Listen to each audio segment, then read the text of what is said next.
Hello, everyone. Welcome to a discussion of autistic identity and diagnosis.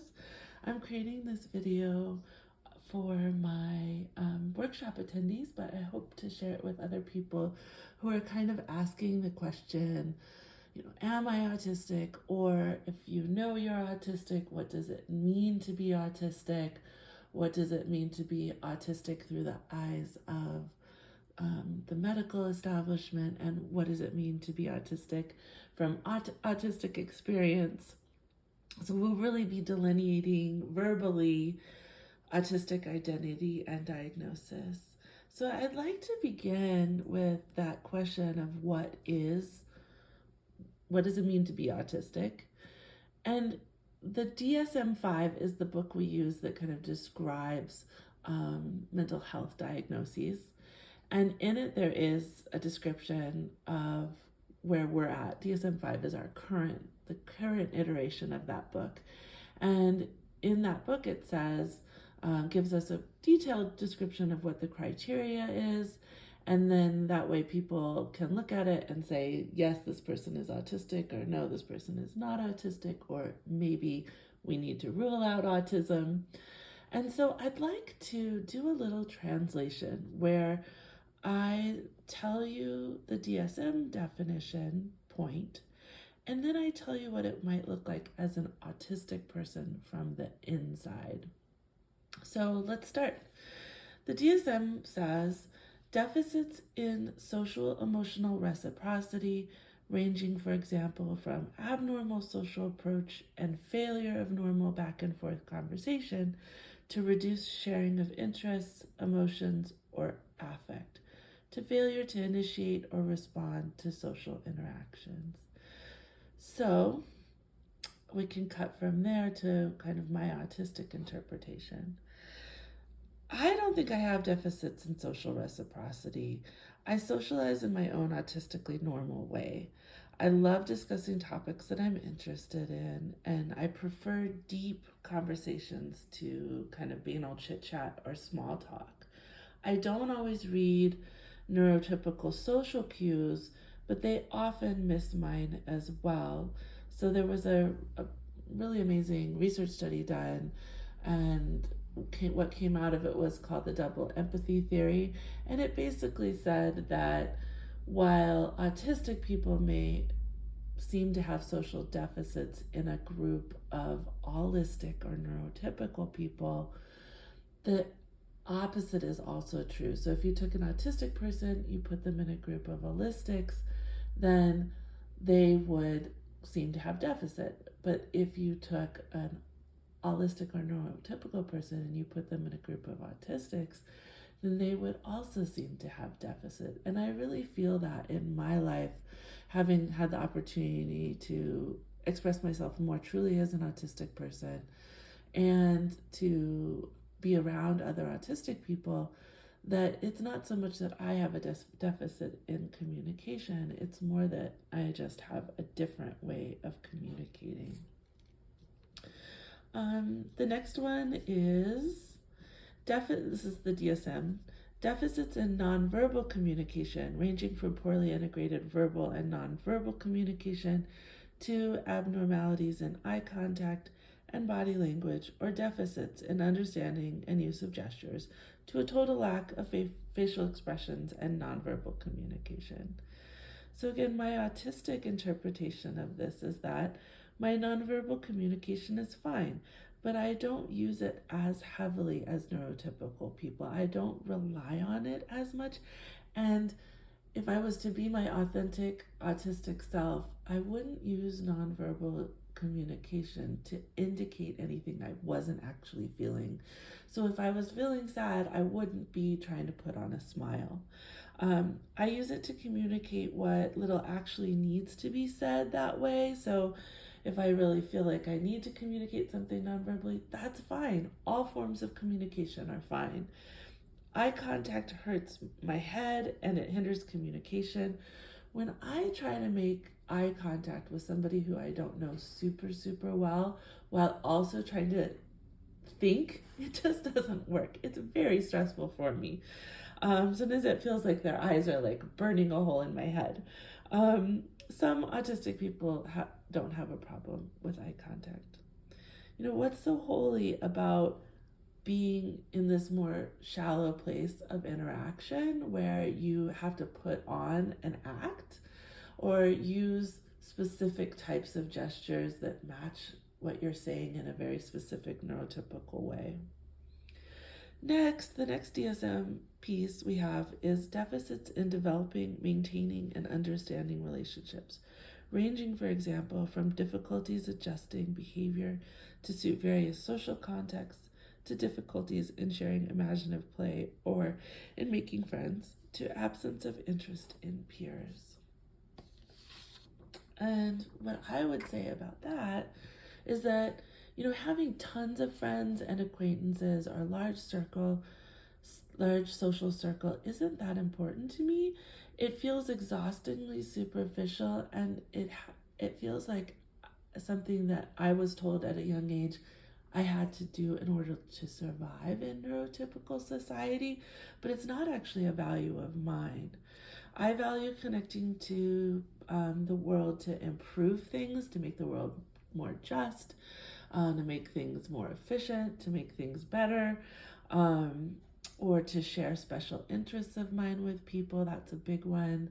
I really love connecting with people on that level, or with close friends or family who, I really want that connection with, or who I feel safe with. I value also time to process and to relate to information, animals, my collections, my favorite objects or food, etc. So the relationship that is important to me is not just to other human beings. And one thing that has been proven through research is that autistic people have a greater proclivity for object personification or animism, which is when you have feelings towards objects. Like if I've had an object for some time, I feel sad to throw it away, or I feel guilty about losing it, leaving it behind, because I have a relationship to it. It's almost as if it has a life to me, or I don't like to waste things. It's not, humans aren't the only important relationship I have, and in fact, many of my relationships to animals or special interests feel as important as a relationship to somebody I don't know.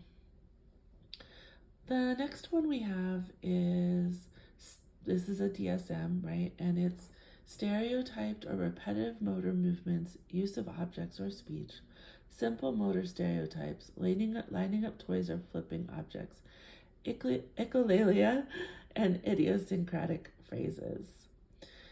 So my view on that is like, do you know the joy of having your same favorite repetitive ways of doing things? Like, I love making my coffee every morning. I love, my nighttime ritual. I love how I do getting ready to engage in my special interests, having my things where I can find them, straightening things out on a counter, or stimming joyfully. Stimming is self-stimulatory behavior, and it's just like movements that we enjoy that give us stimulation. So for example, maybe it's running your fingers across your face, or chewing on the inside of your lip, or doing a little dance, or humming. To me, the word idiosyncratic is a compliment. It's not a disorder. Like, I love idiosyncratic, being idiosyncratic.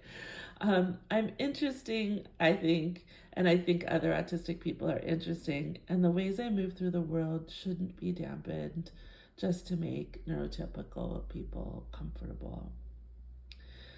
Next is the DSM piece about insistence on sameness, inflexible adherence to routines or rituals, patterns of verbal or nonverbal behavior, for example, extreme distress at small changes, difficulties with transitions, rigid thinking patterns, greeting rituals, and need to take some same food or the same route.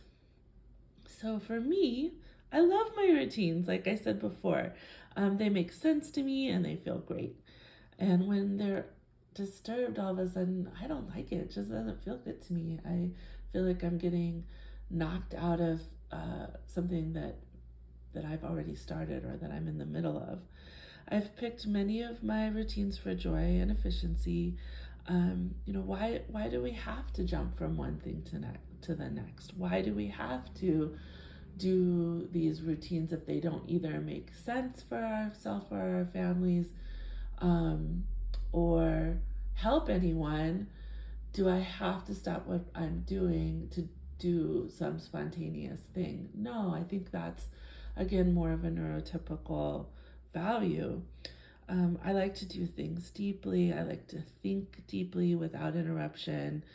The rituals and routines that I have create a safe framework so I can delve deeply into my mental energy or trains of thought. The next one is the DSM piece that says highly restricted, fixated interests that are abnormal in intensity or focus. For example, strong attachment to or preoccupation with unusual objects, excessively circumscribed, or I'm not going to say that word, but perseverative interests. Yeah, so again, stop pathologizing our wonder. Do you know where the world would be without people who went all in on their curiosity? Many of the people that neurotypical society consider famous or incredible people are people who were super intense about their interests. I'm thinking of Einstein or Malcolm X or Harriet Tubman.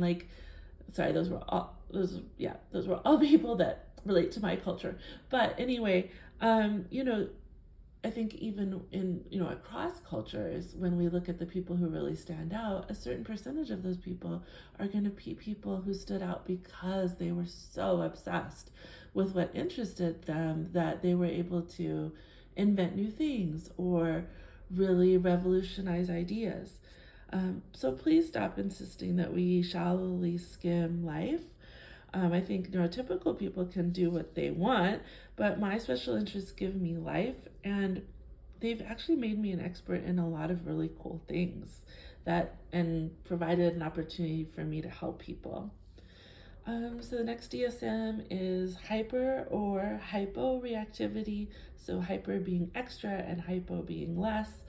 Hyper or hyporeactivity to sensory input or unusual interest in the sensory environment. For example, indifference to pain, temperature, adverse response to specific sounds or textures, excessive smelling or touching of objects, visual fascination with lights or movement. And then finally, my last one, my interpretation. I'm sorry that neurotypical people don't have the same super sensory abilities that I have. I can hear electricity. I have weather salience, which means that, I can feel the weather coming on. And both of those have been researched to show that autistic people have those skills more than neurotypical people. I'm sorry that you don't have these sensory abilities, but that doesn't mean that neurotypical people, especially the people who write the DSM, have the right to choose or to deny or to devalue my experience. So it's not helpful for me if I say, oh my goodness, that refrigerator is making such a loud sound, it's really hurtful to me. It's not helpful, and it's a cultural bias for a neurotypical person to say, oh, I don't hear anything, get over it, it's not a big deal, right? We have synaptical differences, autistic people, and the way that our synapses have been pruned throughout our life is actually different, shows up in brain scans. And so we're different, we're not less. So that gives you a little bit of a idea of looking at how the DSM or the medical field defines autism versus how it might feel for an autistic person on the inside. It's a lot about how the DSM definition of autism is a lot about how we act behaviorally and what neurotypical people can see on the outside, and how our behavior might impact neurotypical systems. Versus when you look at more of the autistic social model of autism, you're going to be hearing way more traits that are what it feels like on the inside. So autistic people, when they say, I know I'm autistic because it's going to be, I feel, I think. Whereas when you hear neurotypical people talking about autism, it's going to be a lot more of, they did this and it was so strange, or they did this and it interrupted this neurotypical system. You especially hear that with children, right? There's a lot of bias against children for their autistic behaviors within neurotypical settings. So this autistic child will only talk about Minecraft when they're at school. They're too interested in that special interest. Or this autistic child is humming and it interrupts the classroom. Whereas the autistic child might say, like, talking about my Minecraft really helps me to connect with other people. I think it's beautiful and I want to share it. Or they might say, school's a hard environment for me from a sensory perspective and social perspective, and so humming really helps me to calm myself. So I've mentioned already the medical versus the social model, and that comes from theories of disability. So disability advocates long ago, maybe not so long ago, but have defined the medical model of disability as one that really focuses on the deficits of the people who have the disabilities, the disabled people. So how they impact society, and how their problems impact their ability to be in society in a way that people who are not disabled might be. So it's really about the impact of disabled people on societal systems, versus the social model, which is the one that I like to share. The social model is more about how it feels for the disabled person. So it's looking at kind of what ways we can provide accommodation for disabled people to be able to be in society in a way that feels good for them. So it's more about the impact on the individual or on the disabled community's needs, and ways that they can kind of be in society in a way that feels good for them. And the idea too that if people are accommodated, then they are valuable to be here. Like, they deserve to be here just in and of themselves. They deserve to be a part of society. So let's move from here into pros and cons of diagnosis. So I get asked this question a lot by people who are wondering if they're autistic, or who think that they most certainly are autistic, but they're not sure if they should go through with an official diagnosis. So some of the pros of having an official diagnosis is that, one is that almost all late diagnosed or late identified autistic adults feel a form of imposter syndrome. And I don't know exactly why that is. I think that it has to do with the fact that if you live for so many years not believing that you are something, or having a false idea of what autism is, or having it portrayed in the media as something that feels very, very different from you, or not having it represented by your race or your sex or your culture, then it can feel like you're putting something on when you finally realize that you are autistic. So one of the pros of getting an official diagnosis is that if you are lucky and you see an assessor who knows what autistic adults look like, then if you're diagnosed with autism, you may feel, oh, okay, at least I've got this official paper. There is a lot of bias in the official diagnosis process. A lot of the people who do assessment at this point don't have a ton of experience with working or knowing what it looks like in people who aren't young, white, behaviorally big boys. Not big boys, but the behavior is big. And so there's a chance that you might not be diagnosed as autistic, even if you are autistic. The next piece is that another pro is that if you are going to, in the United States at least, if you are going to seek disability, to receive funds, a lot of times you definitely need an official diagnosis. And then also certain accommodations, so not all accommodations do you need official diagnosis.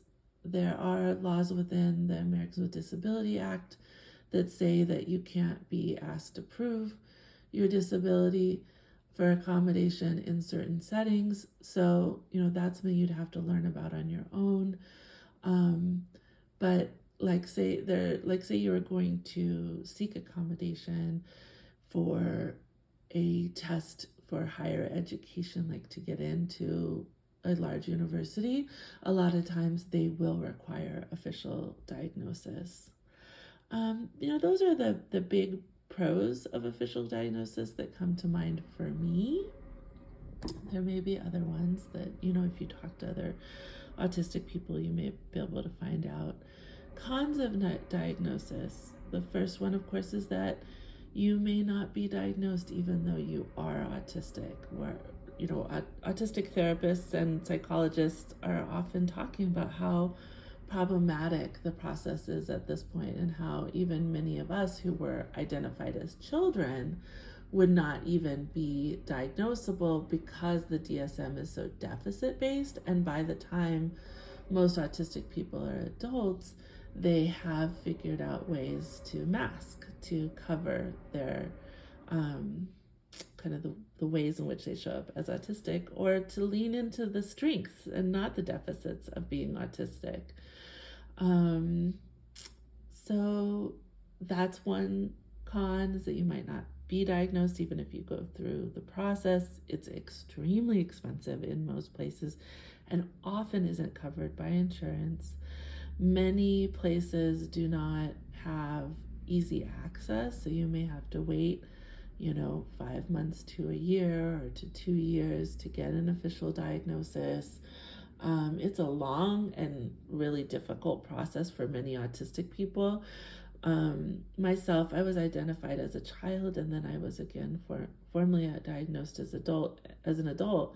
And while intellectually I found the process really interesting, it was exhausting. It's multiple hours, and some of the testing for me was direct to my cognitive disabilities. Like, it was specifically about things that I have cognitive disability on.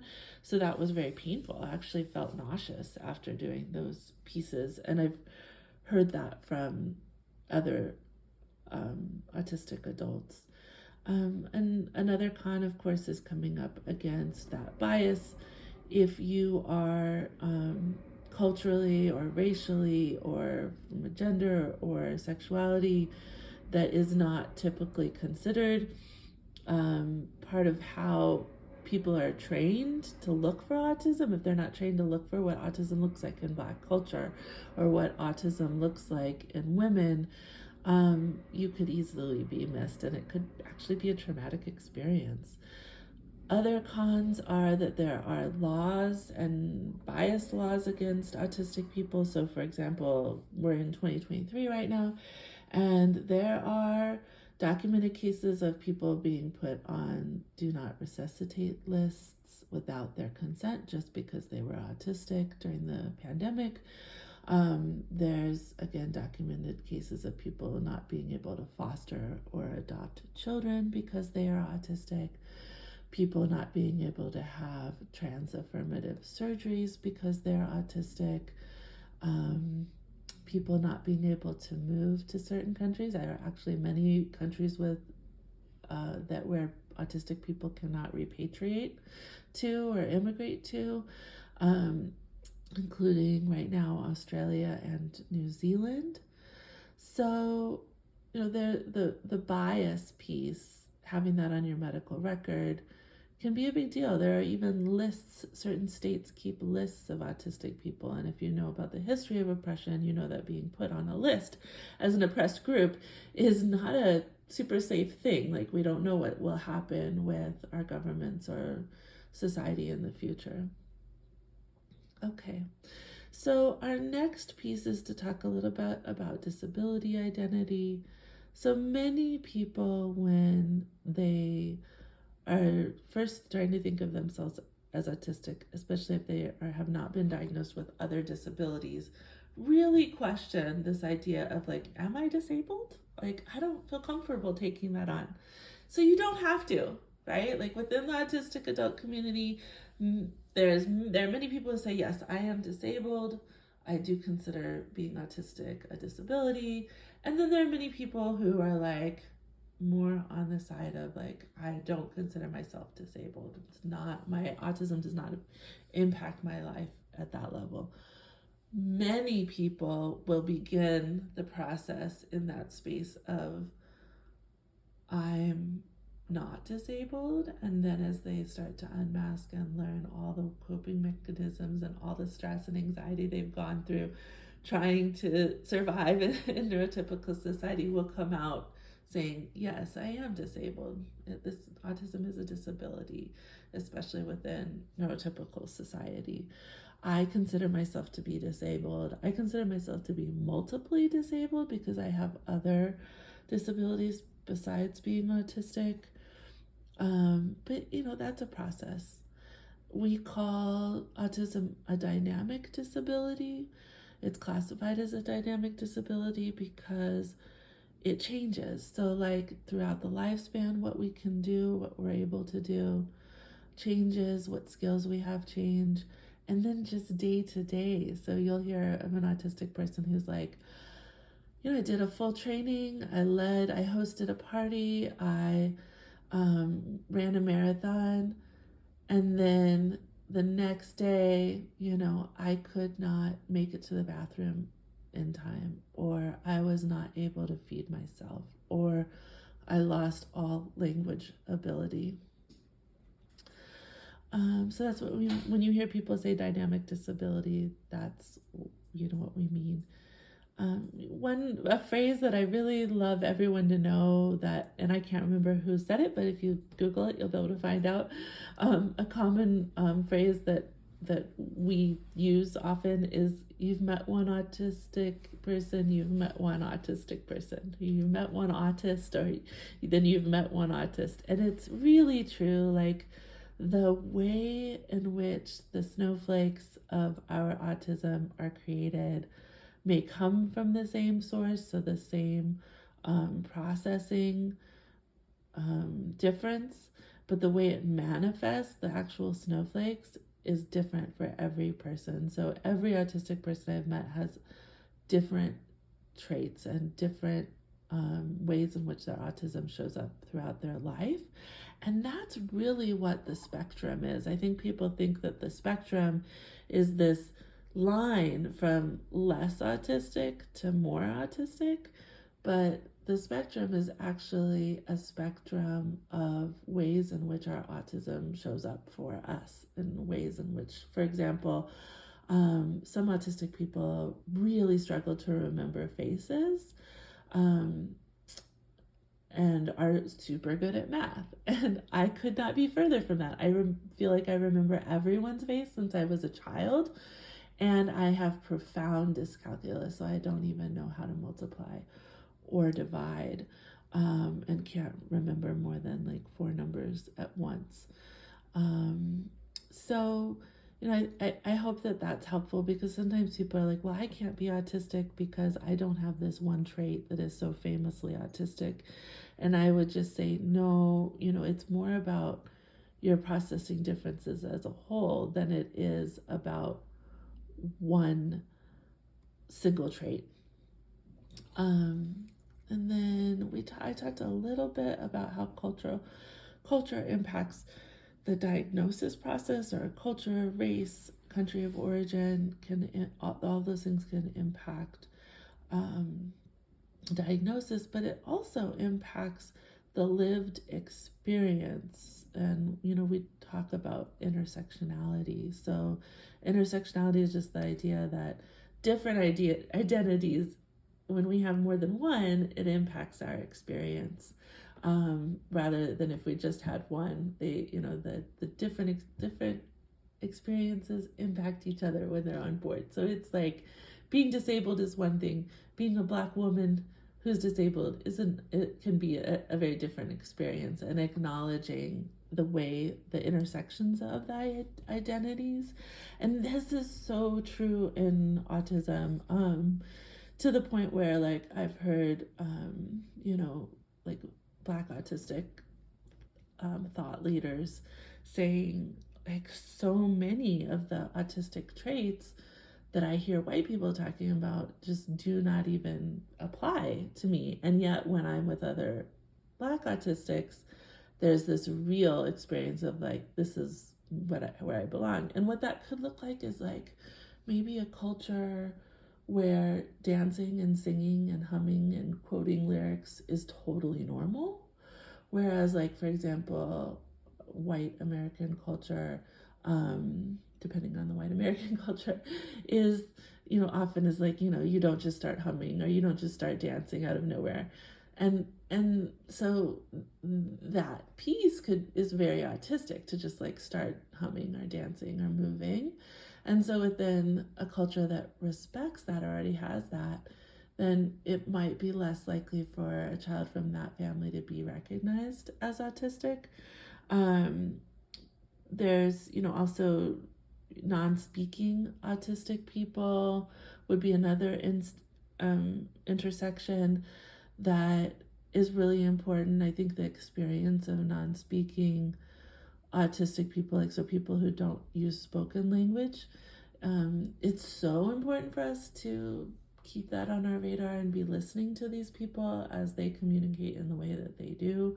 They're often the most oppressed of autistic people, are the ones that are non-speaking, and their experience is often the most dangerous. So a lot of the times people who are killed by the police or restrained in schools or abused are people who do not have this spoken, like, this reliable spoken word ability. And that's something that's definitely worth learning more about if you are interested. I encourage you to be interested. So just thinking about all of these intersections, it's like I have autistic friends who are deaf, or I have autistic friends who are blind, and they struggle to access, I shouldn't say they struggle to, the accessibility is not there for them for the same resources that I have, as far as learning more about being autistic or connecting with other autistic people.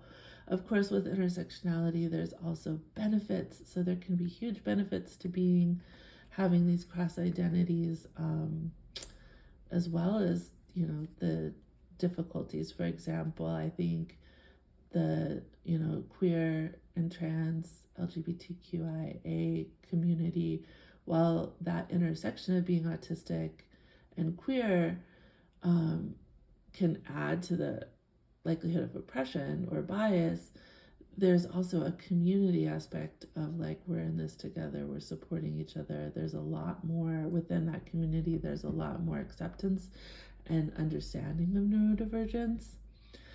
So yeah, I think paying attention to intersectionality is going to be very helpful for you as you move forward, and it might even help you to understand yourself if you start to think, like, oh, I have this about me or that about me that may impact how I or other people understand my autism.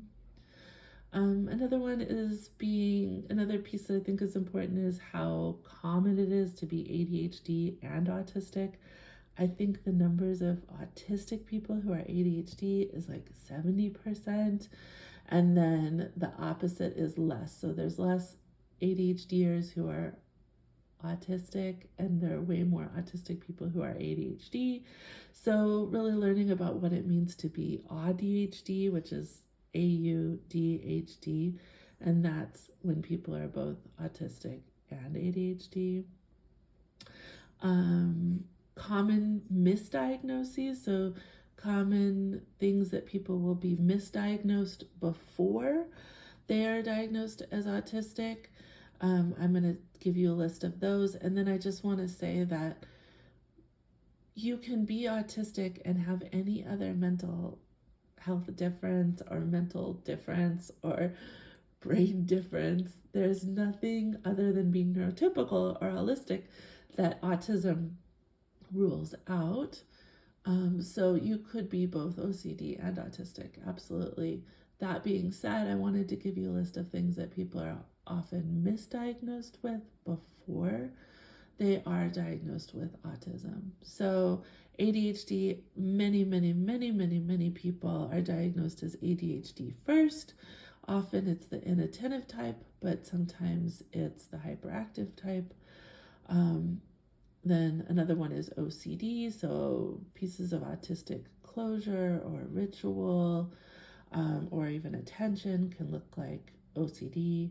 Highly sensitive person, HSP, that's not like a medical diagnosis, but it's something that people are often told they are before they are told that they're autistic. Gifted, so giftedness is highly common for autistic people. Many people don't know that giftedness in and of itself is a neurodivergence. Another one is communication disorder, like a social communication disorder. And then, of course, anxiety and depression. Generalized anxiety disorder is a really common diagnosis that's given to autistic people by therapists or psychologists who don't really know what autism looks like, or haven't spent enough time with the client. They'll be diagnosed as generalized anxiety disorder first. So another piece, which is kind of has its own world, is trauma, and it's a conversation that we as autistic people, especially autistic therapists and psychologists, have all the time, and social workers all the time, is how do we know where the autism begins and the trauma begins and trauma ends and autism ends, etc. Because the traits of being autistic and traits of dealing with PTSD or CPSD can be really similar. What to complicate it even more is that we as a community acknowledge that there are very few autistic people who make it to adulthood without being traumatized just by having to navigate as an autistic person in neurotypical society. Most children, autistic children, as soon as they're in the school environment, will experience bullying from children or adults for how different they are and for all the social differences and sensory differences.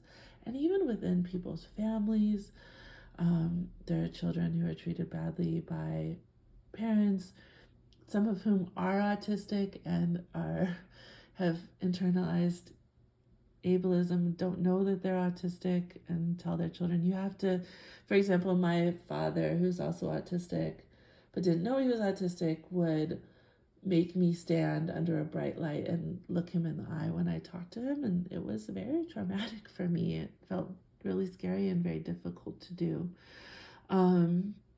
So I think that question of like what is trauma and what is autism is a really important question. I do have a visceral reaction when people say that autism is trauma. Autism is not trauma. Autism is a neurotype difference. It's a difference in the brain that we are pretty sure we're born with or develop at a young age. And so I think saying that autism is trauma or autism is only a result of trauma is super pathologizing. And I'm also willing to admit that we don't fully understand that connection. Functioning labels are important to talk about when we talk about autistic identity and diagnosis.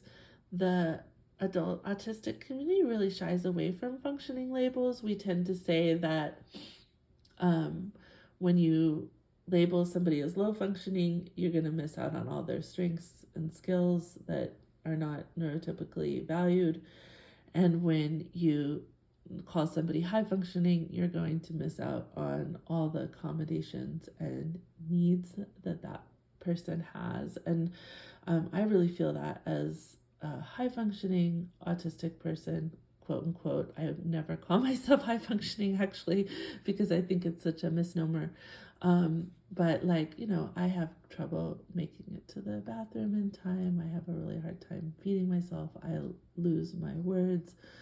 I lose things all the time. I lose time and numbers and things that are actually have impacted my safety. So the idea of using functioning labels, I just would really encourage you not to talk about how somebody just blatantly saying like this person's high functioning or low functioning, or are you high functioning or low functioning, or I'm high functioning. I think it just really, we lose so much in the nuance, and it encourages bias against people who have greater needs, especially while it impacts people with higher or low needs both. I think it even more impacts people who have higher needs, because there's just this assumption, sadly, that those people are less human when we say, oh, they're low functioning, and they're not. They're human and amazing and part of our culture, part of our autistic society community, and belong just as much as anyone else. And then I think the very last piece that I want to touch on is this idea of internalized ableism. And what it means is having prejudice or ableism against ourselves internally as autistic people. So saying to yourself, like, I'm so lazy, that's why I'm not able to do this thing. Or if only I could act more neurotypical, then I would be a better person. Or I don't need accommodation because I'm, there's something wrong with me.